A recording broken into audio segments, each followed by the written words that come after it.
G'day everyone. I'm just going to do a tutorial on the muscles, well, just the bicep, uh, the front part of the humerus, the upper arm bones. Um, I've decided I'm going to do the muscles just bit by bit.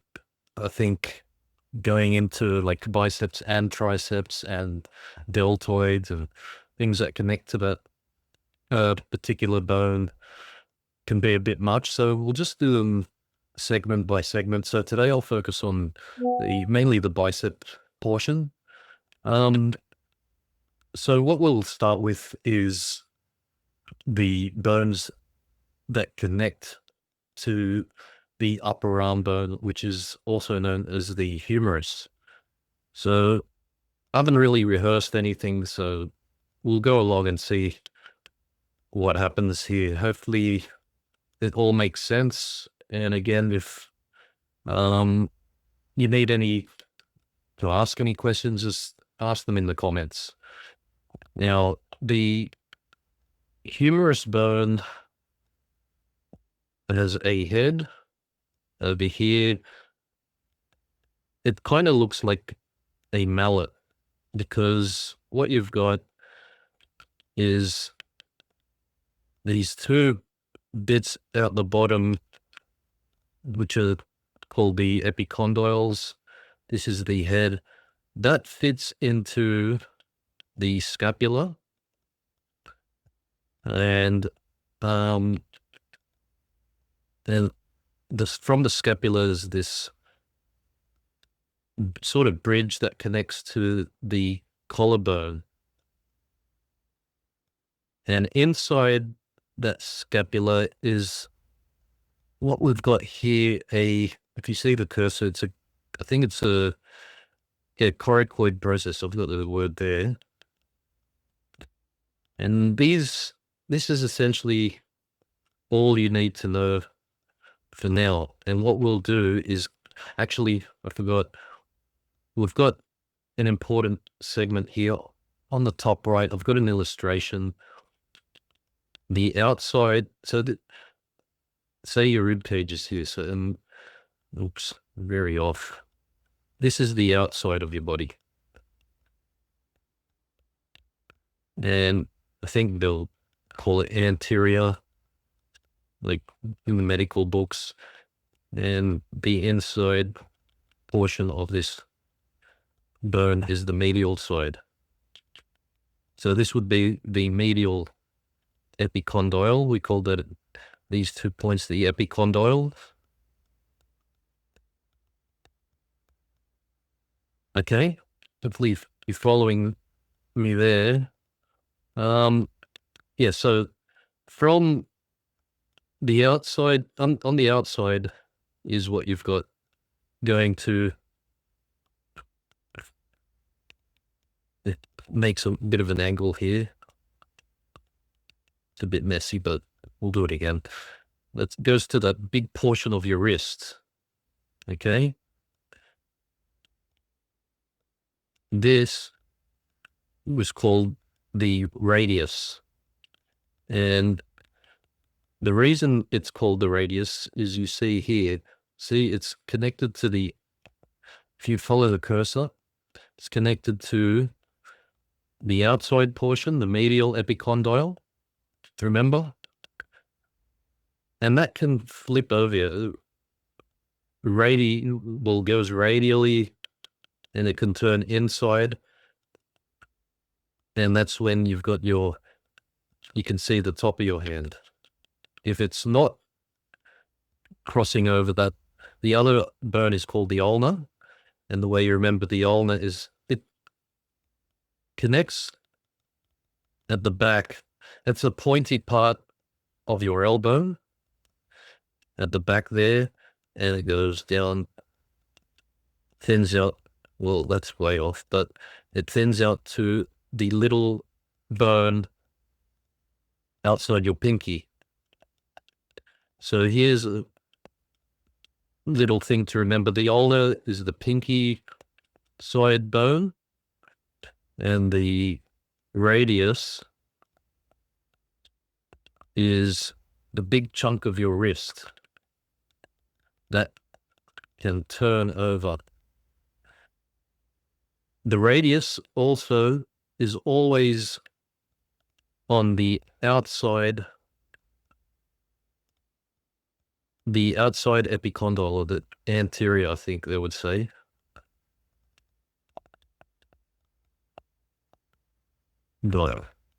Okay, so I'll do it again. It's not very neat.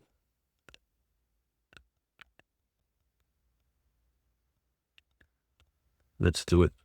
Okay, where are we?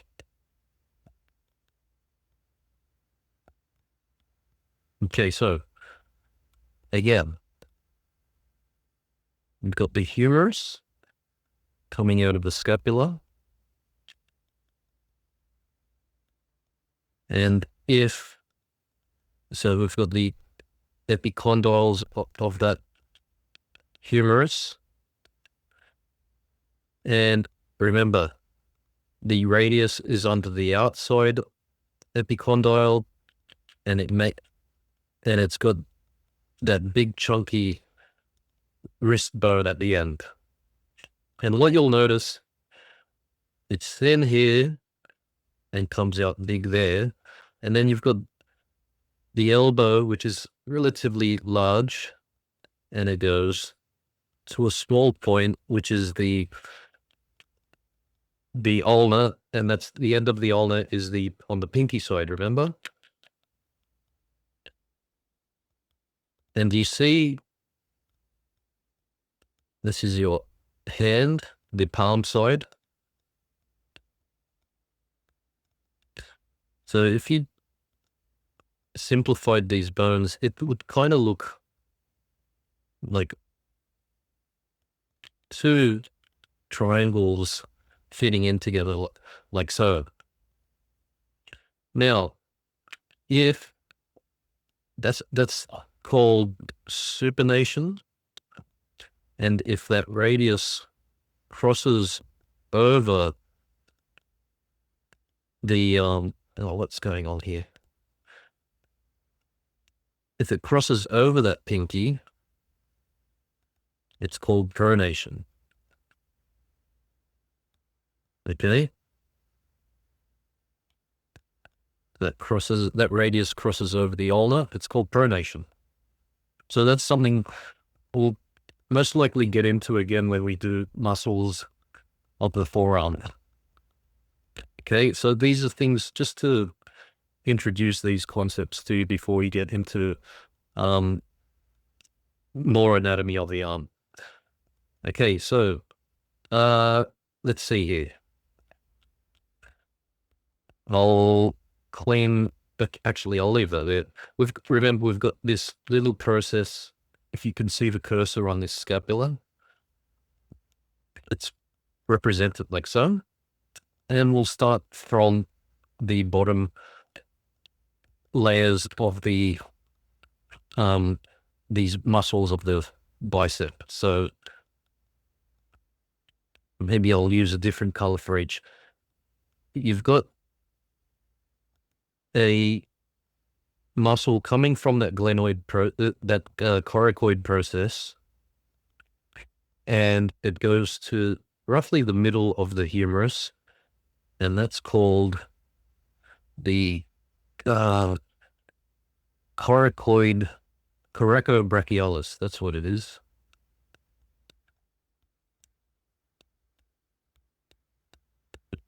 That's one muscle. Okay. And you tend not to see that muscle too much. You can kind of see it sometimes when a person lifts their arm, like you see here in this top left diagram. You can see this from this coracoid process is this coracobrachialis, and it's you can sort of see the color there I've put on top. I'll remove that because we'll use it again for another example. Now, about midway down, we have the brachialis anticus, I think it's called, and it starts halfway down that humerus. I should use another color. Okay, let's try. Maybe that'll do. And that goes, it covers quite a bit. It goes down over the bottom of the humerus, and it connects to the, I'm pretty sure it connects to the ulna, roughly around here, the top third of the ulna. Okay, so we've got the anterior brachialis. It could be called something else, but correct me if I'm wrong, everyone. I studied a lot of this from the George Bridgman books, and they had they tend to have a different way of saying things in in the older days. But and now we've got one more muscle, and that is the biceps, the most important. Well, not the most important, but the one that you prominently see. Geez, change this color, please. Okay, so we'll use the green. Let's see how that works. Okay, so the brachialis, the biceps come from, geez, I've got to double check this, but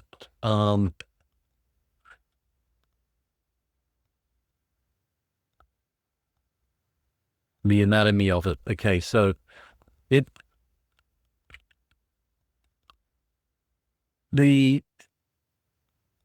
comes from at the top of at the head of the humerus. There's a sort of groove, so it's not shaped. See how here you've got that ball shape. There's a kind of a division down there, which goes down to the main part of the humerus. So from this coracoid process, you've got a bit of tendon.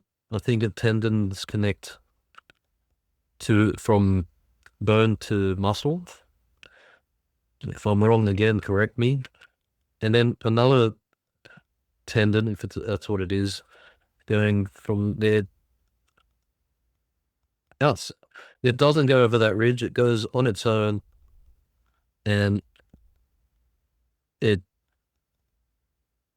meets this whole chunk of muscle. And it's not one muscle. It's their biceps. That's why it's called bi. So there's two bits to it. Okay. And from there, it ends a bit higher up than that brachialis, and it connects to the radius. Okay. So we've got the biceps here.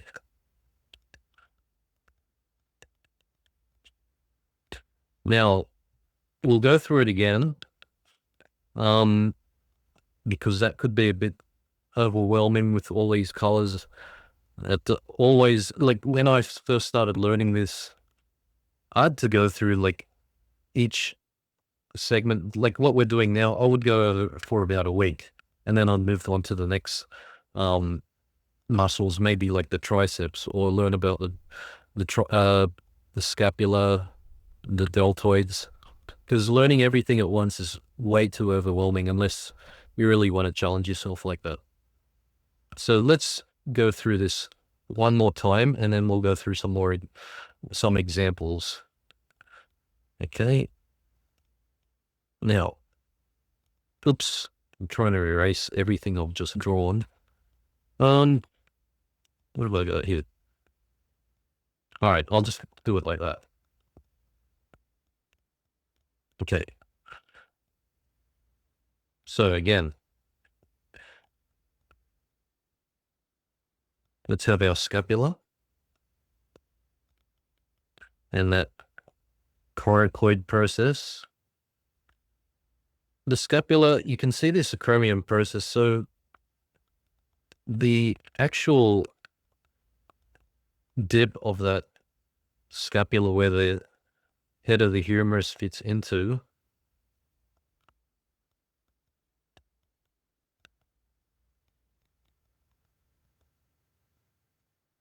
has this acromion process, and from there is where the clavicle or the collarbone would fit into. Okay. And let's say the arm is supinated, so we know that the outside of the epicondyle has the radius, so that big wrist bone, and it's flipped over. So I'm seeing the top of the hand, the knuckles here, and the thumb would be inside, pinky on the outside. Now, from this little pinky side, the pinky, the pinky side, that little bone will go under that radius and meet at the back of, so at the back of the humerus, it kind of looks like this. This is the elbow joint, the epicondyle. Is it? Oh no, it's the olecranon, or the elbow. And that elbow is the bone that connects to the pinky side, and that's the whole bone is called the ulna. Okay. Oh, geez, it accidentally chose the eraser. Now, radius. Okay, we've got those established. And that's a huge humerus. I'm just not worrying about proportion at the moment, obviously. Just focusing on what muscles we're going to put in there. Let's use the darker color. And let's start again. So the coraco brachialis, small like tubular muscle. Okay, connects about midway, and it connects to like this thing called a tuberosity. So many bones have those. It's where the muscle attaches to, and I think that might be a tuberosity here. If you look, there's a slight bump on the bone. Now, the other muscle was the anterior brachialis. Let me just check the name of that because I don't want to lead you astray. Brachialis. Oh, well, people just call it the brachialis, I guess. But, okay, so that goes into the ulna. Okay, let me draw it in. It starts midway. It goes over the bottom of that humerus bone, and it connects to the ulna at a part called another tuberosity of the ulna. Okay. Now, and I have to double check this again also. So I'm learning with you guys too. This is stuff haven't done in a while.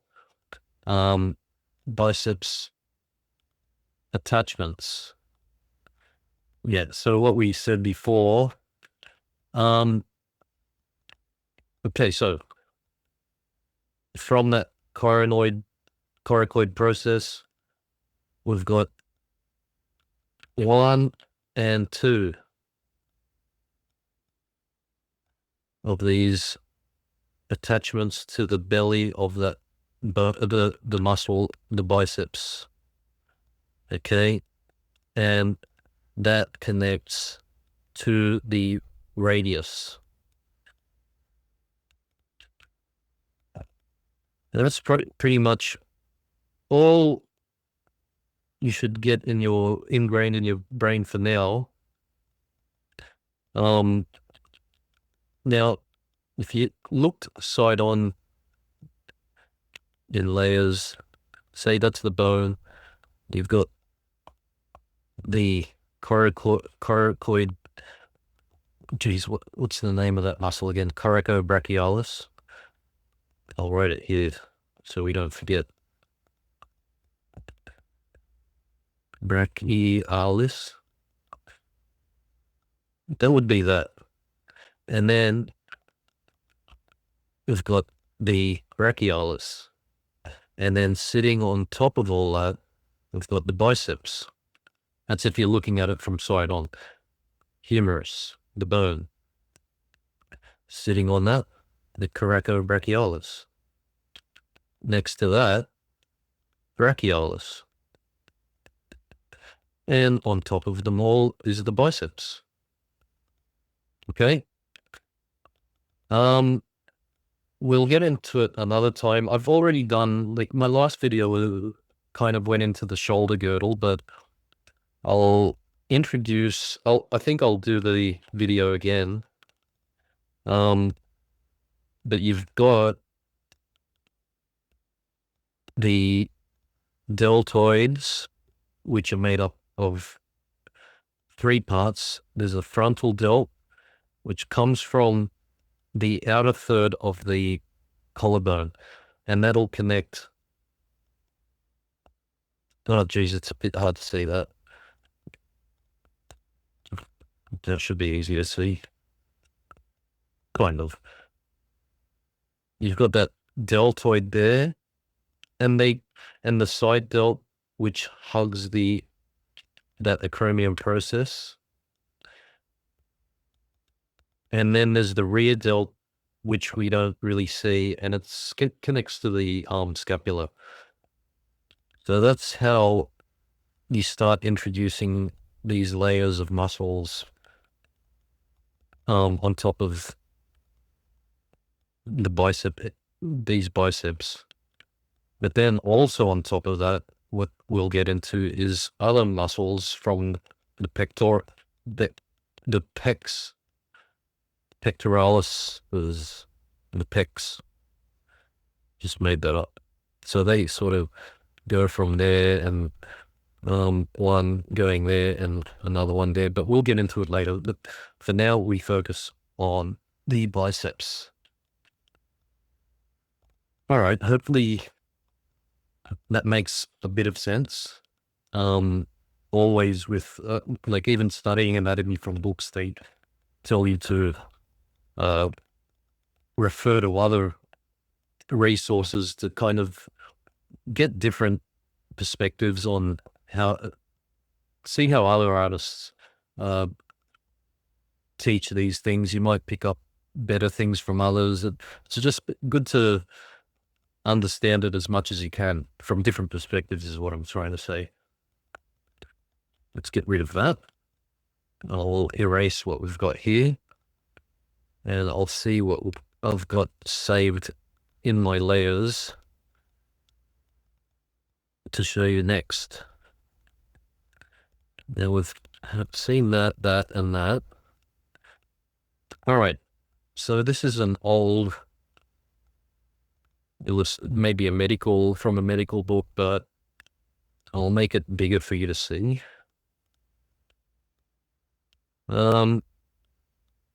Okay.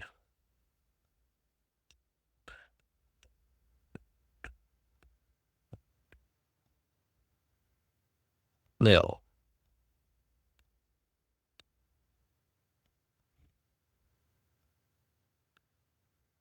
let's redraw this. I'll just put in that rib cage for reference. Hole for the neck, collarbone meets the acromion process, the scapula at the back, and I'll just chuck in that coracoid process. The little dip for on the scapula where the humerus would sit inside, the head of the humerus. Now you've got, see, his thumb's on the outside, so would be called supination.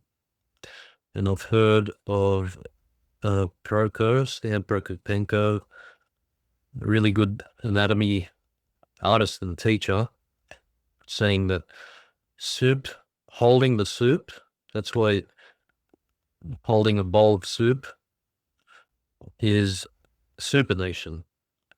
And then if you turn that bowl of soup over, you've got pronation, or a problem. Supination, soup, holding the soup. Okay, remember, outside of the humerus, you've got the chunky end of the radius. I'll just put the letter. And from the elbow to the little pinky side, you've got the ulna. Okay, supination. As if he's holding a bowl of soup. Okay.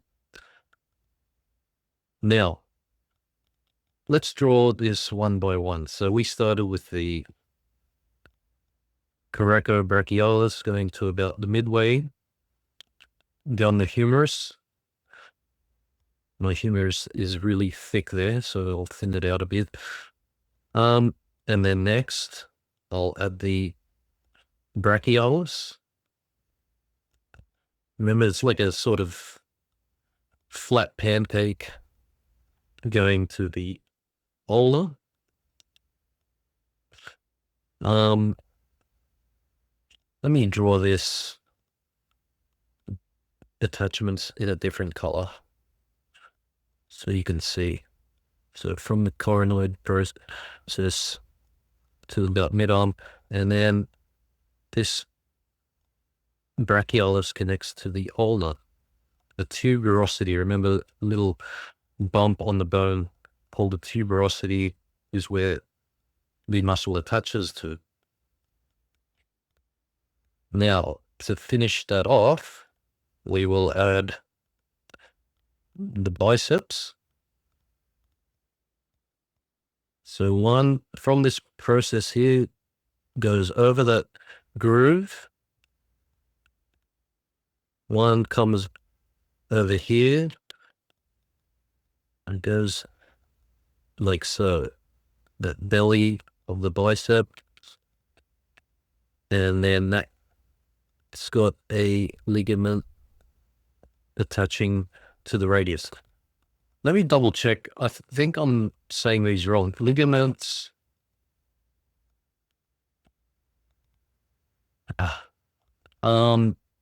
Yeah, so ligaments attach bone to bone.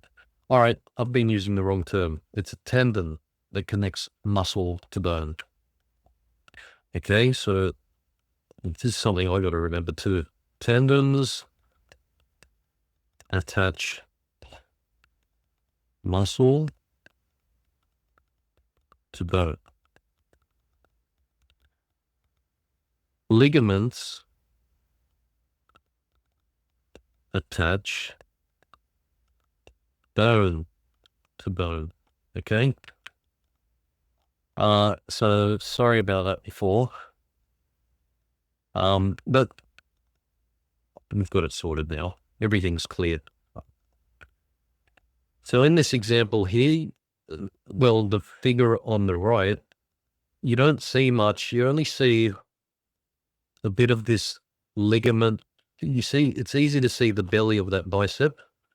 The brachialis is kind of visible, but also hidden beneath that bicep. You don't see that coracobrachialis at all. And now you see the tendon from this bicep muscle, and it's got an attachment to the radius. And you also see, it's kind of confusing, there's also another, I don't even know if it's a tendon, but it's it's a fat one that goes over these forearm muscles. But the main one you have to remember is the tendon to the radius. Maybe we can look into that muscle, the bicep ligament tendons, to, I think, is the ulna.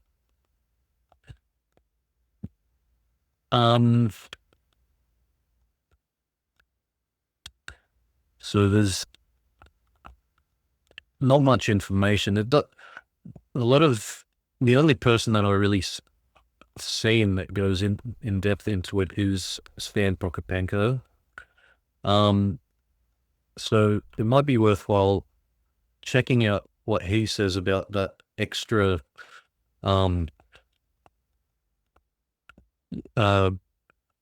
tendon. But I think it attaches to one of the forearm muscles. So if you've got the bicep connecting to the radius, and see here, it's got like there's a sheath that covers a bunch of these forearm muscles and might connect to one of those forearm muscles. I'll have a quick look now, but there's not really much that I can find on it.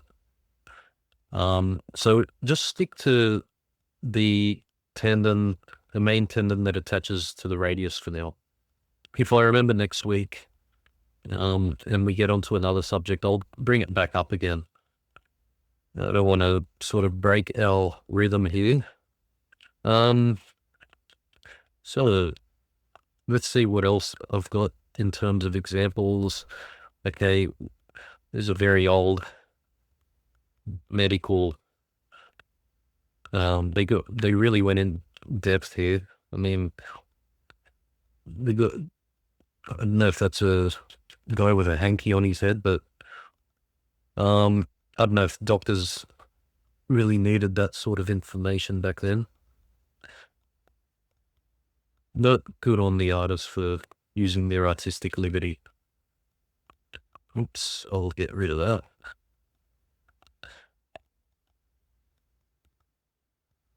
Okay. Again, and this is how I would like you to work when you're doing exercises on practicing adding muscles.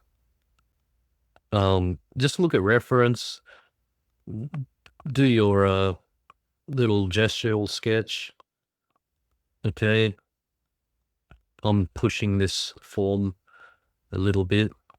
The rib cage is not as angled as what I've got here.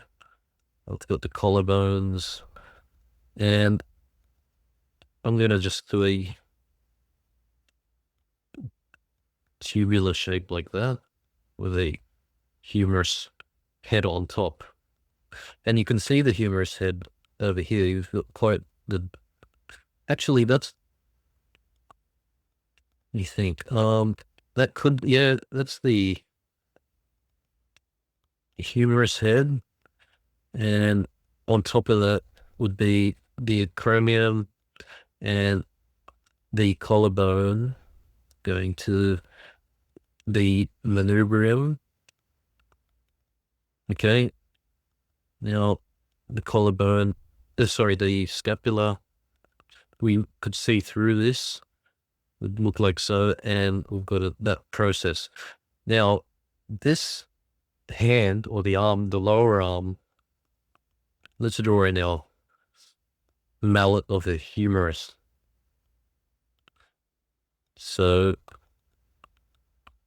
I think it would be angled like, kind of like this. So the elbow I don't think that's quite the elbow.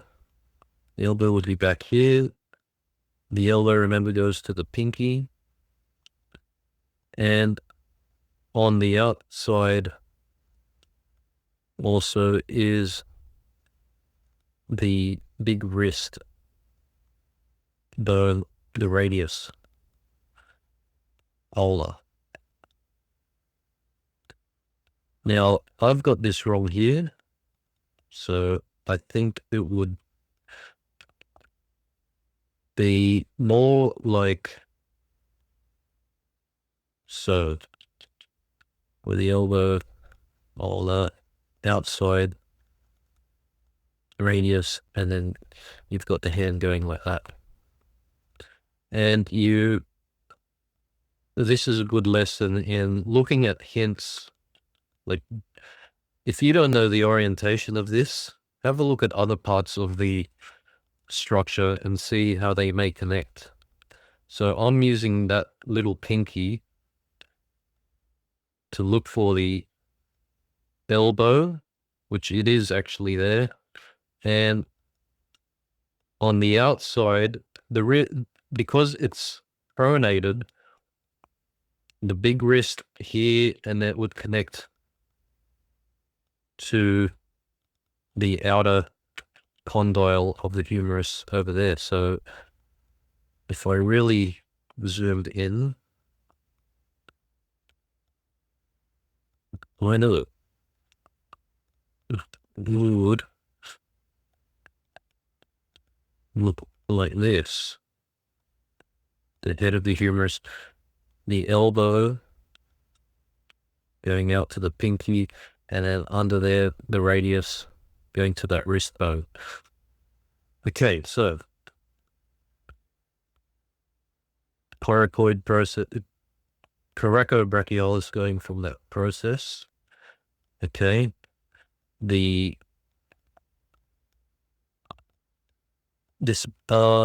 like to draw this on top of that. Okay, so you'd have like that flat pancake of the brachialis going to the ulna, and the ulna is over here. It would seem to look like it's under the bone, that radius, that cable of a tendon. And then I'll do it in another color. From the coracoid process and over the head of the humerus, you've got those two tendons, which would make up the belly of the biceps. And from the bottom of that bicep, it would go as a tendon to the radius. Okay, and refer to here. Look, see, you've got the bicep, quite easy to see here, and not really much else. Okay, and then you've got the deltoid coming from, it's quite chunky here, and then you've got that center part of the delt like that. But we'll get into that another time. What else have we got here? Oh, that's a good example.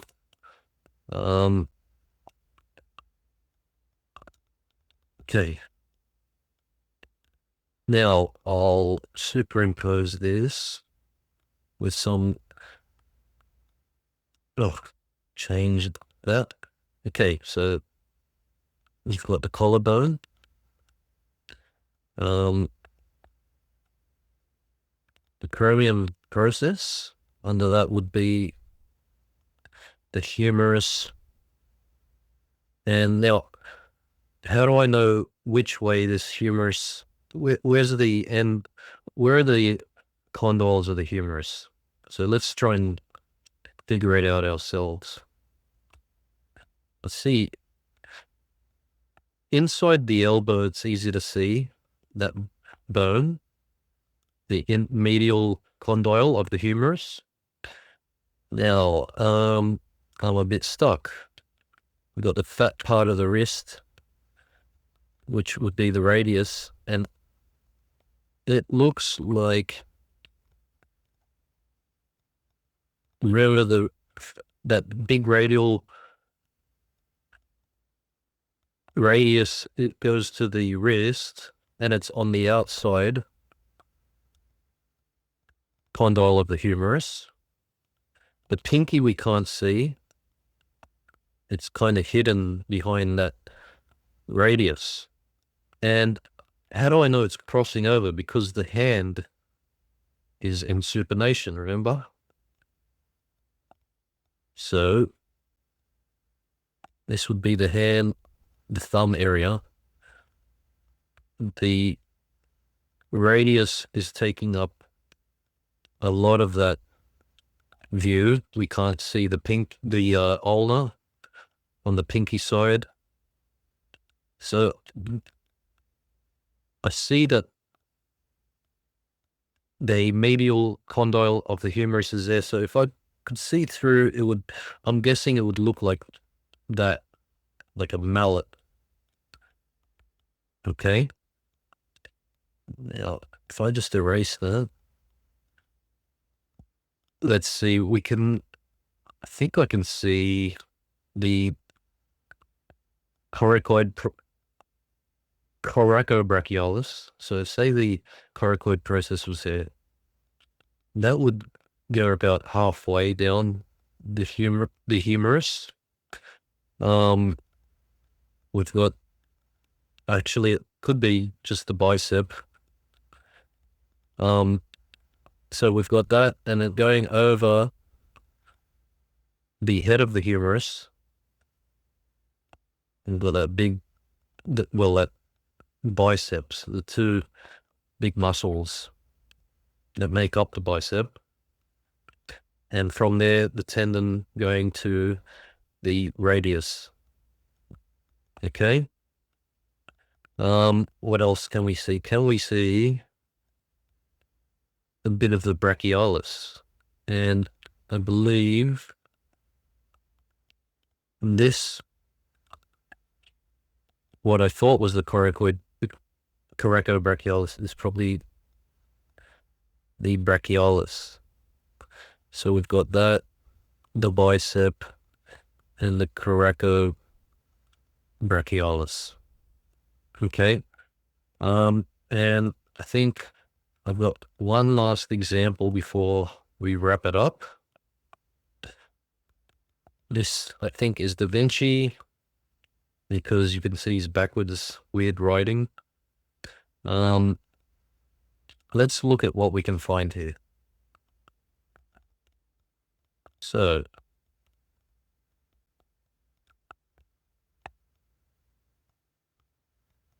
try and draw underneath. The chromic process connecting to the collarbone. Under that roughly is where you'd find the head of the humerus. I can see a condyle. Let's use some hints.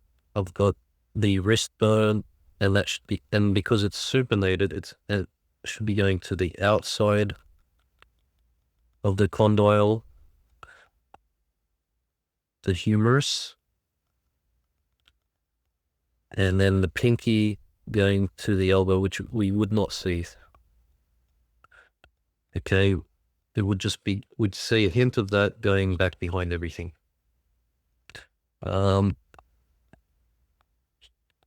We easily see the biceps heads. So we've got two parts, one going from the coracoid process, one going from the coracoid process, but over the head of the humerus. And then at the bottom there, we see the ligament, the tendon going to the radius under all that. The radius outside, and didn't meet the tendon over there like that. I think that little pancake underneath the bicep would be the brachialis, and that ligament would be going to the ulna, which is buried deep. Again, you can't really see the coracoid process. The only place we did see it was on one of the examples I showed you before. Yeah, over here.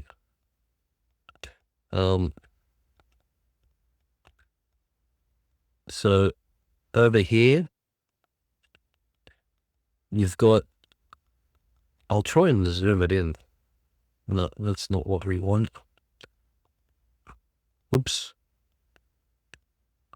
Okay, let me get rid of some of this.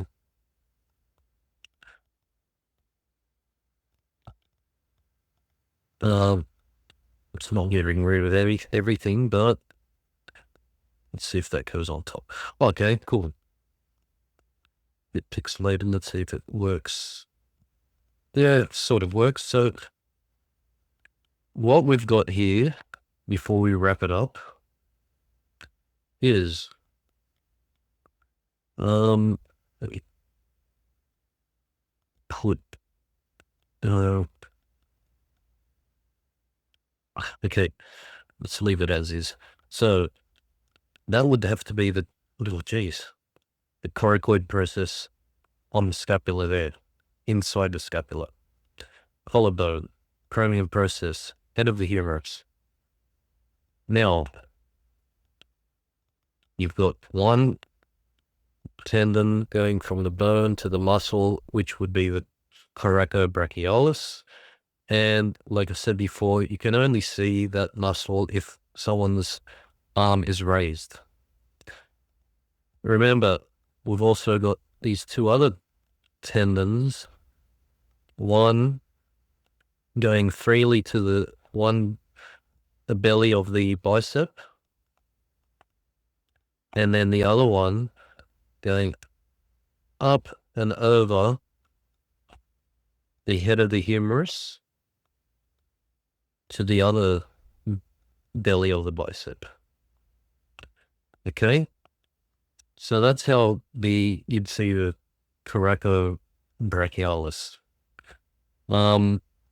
That's all I've got for the biceps area, or the upper arm, the front of the upper arm for now.